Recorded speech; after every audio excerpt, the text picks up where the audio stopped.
In this video, I will show you how blood disease works in Arcane Odyssey, explain how to create it, what effects it applies, and whether you should use it or avoid it completely. Blood disease is one of the most confusing mechanics added to Arcane Odyssey. At first, it looks extremely strong because it applies permanent status effects on hit. However, once you understand the health cost and damage limits, it becomes clear that blood disease is a high-risk system meant only for very specific builds. Blood disease is a special infusion that applies a permanent Tier 1 gel status effect to your attacks. Every hit can inflict effects like freezing, paralysis, petrified, burning, or melting. The catch is that blood disease permanently reduces your base HP as a trade-off for these effects.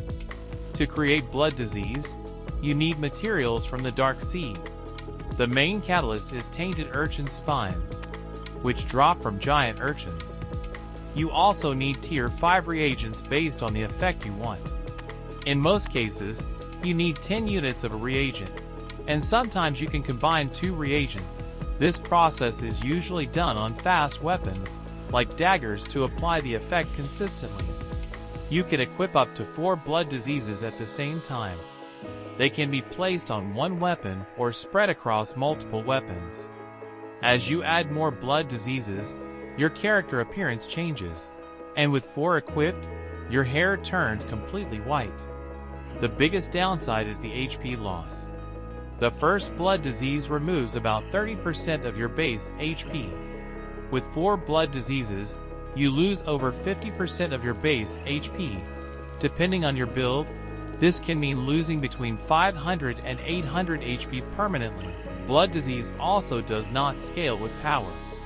Its damage depends on your level, the base damage of the move, and the gel effect itself. Compared to normal abnormal potions that can apply around 20 damage ticks, blood disease usually applies only 2 or 3 ticks. This means it is not a real damage boost. Some status effects are better than others. Freezing works well with water or soaked setups.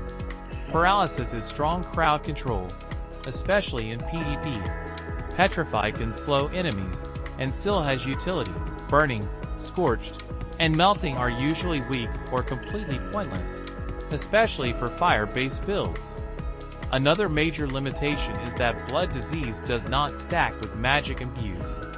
If your magic already applies the same element, blood disease gives no extra benefit and simply replaces the imbue. Removing blood disease is very difficult. You need an item called Molly, which must be eaten and not cooked. Molly is extremely rare, found deep in the Dark Sea, and often costs hundreds of thousands of galleons. Once you apply blood disease, you are basically locked into it. For most players, blood disease is not worth using. Losing that much HP for weak damage is rarely a good trade. It can be useful for pure water, paralysis-focused, or control-heavy PvP builds, but outside of that, it is usually better to invest in survivability and power. If this guide helped you understand blood disease in Arcane Odyssey, leave a like and subscribe for more Arcane Odyssey Roblox guides. Thanks for watching, and good luck choosing the right build for your adventure.